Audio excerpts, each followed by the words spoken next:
नमस्कार दोस्तों, आइए जानते हैं राजस्थान के हर जिले और क्षेत्र की फटाफट बड़ी खबरें, वो भी सिर्फ 10 मिनट में। आज के इस वीडियो में हम आपको बताएंगे कि सरकार ने कौन कौन से बड़े फैसले लिए हैं, किन योजनाओं के तहत लोगों को पैसे मिलेंगे। साथ ही जानेंगे आज का मौसम, सोना चांदी, पेट्रोल डीजल और फसल के भाव और आधार कार्ड, पैन कार्ड और वोटर कार्ड से जुड़े नए नियम। तो वीडियो को लाइक जरूर करें, सब्सक्राइब का बटन दबाएं और कमेंट में बताएं कि आप यह वीडियो राजस्थान के किस जिले से देख रहे हैं। राजस्थान के उत्तरी जिलों में घने कोहरे ने दृश्यता कम कर दी है। चूरू और सीकर में सुबह के समय वाहन चालकों को परेशानी हो रही है। मौसम विभाग ने यातायात सतर्कता बरतने की सलाह दी है। किसानों को रबी फसलों की सुरक्षा के लिए कवरिंग करने को कहा गया है। तापमान सामान्य से नीचे गिरा है, जिससे ठंड बढ़ गई है। विभाग ने अगले 48 घंटों तक शुष्क मौसम रहने का अनुमान लगाया है। यह बदलाव कृषि कार्यों को धीमा कर रहा है। राजस्थान के जयपुर सर्राफा बाजार में 24 कैरेट सोने का भाव 10 ग्राम के लिए 1,32,810 रुपये पर स्थिर रहा है। चांदी के दामों में तेजी आई है, जो 10 ग्राम के लिए 1,999 रुपये 60 पैसे हो गई है। वैश्विक बाजार की अनिश्चितता से निवेशक सतर्क हैं। ज्वेलर्स ने त्योहारी मांग बढ़ने की उम्मीद जताई है। विशेषज्ञों ने छोटे निवेश पर सलाह दी है। बाजार में उतार चढ़ाव की संभावना बनी हुई है। यह रुझान उपभोक्ताओं के लिए राहत भरा है।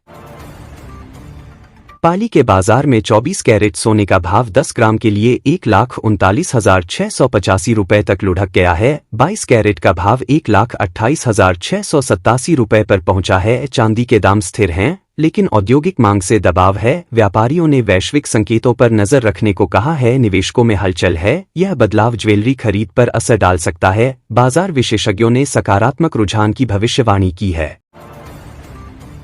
राजस्थान की राजधानी जयपुर में पेट्रोल का भाव 104 रुपये 88 पैसे प्रति लीटर और डीजल 90 रुपये 20 पैसे पर स्थिर है। कोटा में डीजल 90 रुपये 38 पैसे और अजमेर में पेट्रोल 104 रुपये 69 पैसे बना हुआ है। अंतर्राष्ट्रीय तेल कीमतों में स्थिरता से राहत मिली है। पेट्रोल पंप मालिकों ने पर्याप्त स्टॉक की पुष्टि की है। उपभोक्ताओं को सलाह दी गई है कि नियमों का पालन करें। यह स्थिरता अर्थव्यवस्था के लिए सकारात्मक है।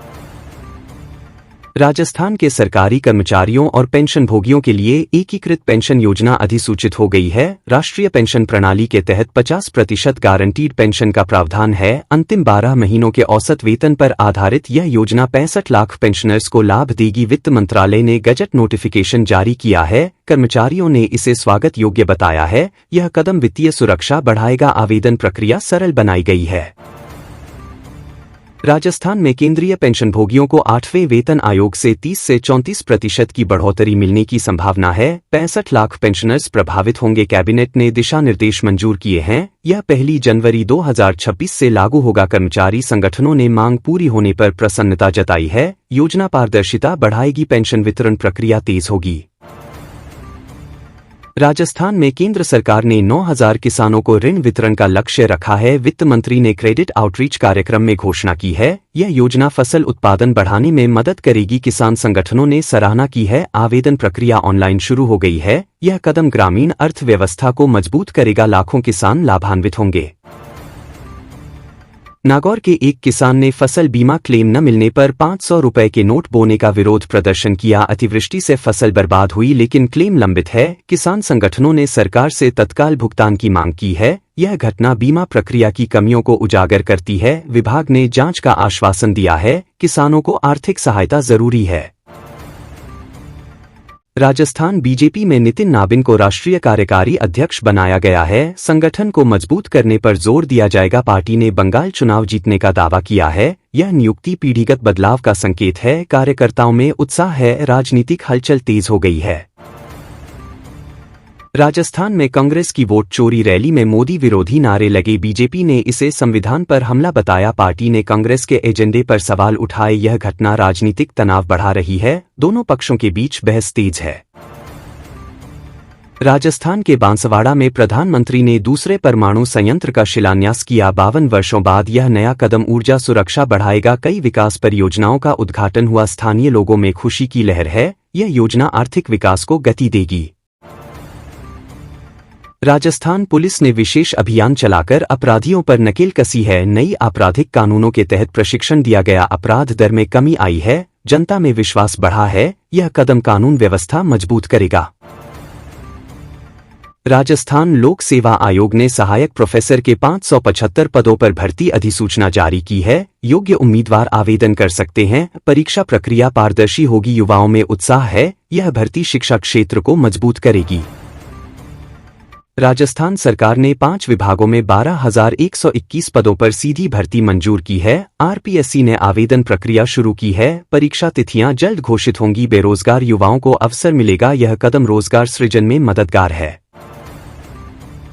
राजस्थान माध्यमिक शिक्षा बोर्ड ने कक्षा 10 और 12 की परीक्षाएं साल में 2 बार करने का फैसला लिया है। यह 2 सत्रों वाली व्यवस्था छात्रों को लाभ देगी। अभिभावकों ने स्वागत किया। शिक्षा गुणवत्ता बढ़ेगी। केंद्रीय विद्यालय और नवोदय विद्यालय में हजारों शिक्षक पदों के लिए आवेदन दोबारा खोले गए हैं। परीक्षाएं जनवरी 2026 से शुरू होंगी। उम्मीदवार सीबीएसई पोर्टल पर आवेदन कर सकते हैं। यह भर्ती शिक्षा प्रणाली को मजबूत करेगी। राजस्थान में इथेनॉल ब्लेंडिंग से किसानों को मक्का जैसी फसलों के बेहतर दाम मिले हैं। 45,000 करोड़ का अतिरिक्त लाभ हुआ है। यह नीति प्रदूषण कम करेगी। किसान आय बढ़ेगी। राजस्थान में युवा सोशल मीडिया प्रतिबंध के खिलाफ सतर्क हैं। नेपाल के जेन-जेड आंदोलन से प्रेरणा मिली है। सरकार को नीतियां संतुलित रखनी चाहिए। यह मुद्दा अभिव्यक्ति की स्वतंत्रता पर बहस छेड़ रहा है। वानखेड़े स्टेडियम में लियोनेल मेसी के इवेंट में अजय देवगन और टाइगर श्रॉफ को भीड़ ने तालियों से नवाजा। बॉलीवुड और फुटबॉल का संगम देखने लायक था। युवा और युग की मौजूदगी ने माहौल रोमांचक बनाया। यह टूर भारत में खेल उत्साह बढ़ा रहा है। दुबई में अंडर-19 एशिया कप के ग्रुप ए मैच में भारत ने पाकिस्तान को हराया। शुभमन गिल की कप्तानी में टीम ने शानदार प्रदर्शन किया। यह जीत सीरीज में 2-1 की बढ़त दिलाई। युवा खिलाड़ियों का भविष्य उज्जवल है। यूआईडीएआई ने आधार विवरण अपडेट की मुफ्त अवधि जून 14 तक बढ़ा दी है। नाम, जन्मतिथि और पता बदलने के लिए माय आधार पोर्टल का उपयोग किया जा सकता है। 10 साल पुराने विवरण अपडेट जरूरी हैं। यह कदम लाखों को लाभ देगा। पैन कार्ड को आधार से लिंक न करने पर निष्क्रिय होने का खतरा है। 31 दिसंबर अंतिम तिथि है। आईटीआर और रिफंड प्रभावित होंगे। ऑनलाइन प्रक्रिया सरल है। करदाताओं को तुरंत कार्यवाही करनी चाहिए। केंद्र ने महात्मा गांधी ग्रामीण रोजगार योजना का नाम बदलने का प्रस्ताव कैबिनेट को भेजा है। ग्रामीण रोजगार गारंटी योजना बनेगी। यह बदलाव पारदर्शिता बढ़ाएगा। राजस्थान के लाखों लाभार्थी प्रभावित होंगे। तो दोस्तों, आज की सभी बड़ी और जरूरी खबरें यही खत्म होती हैं।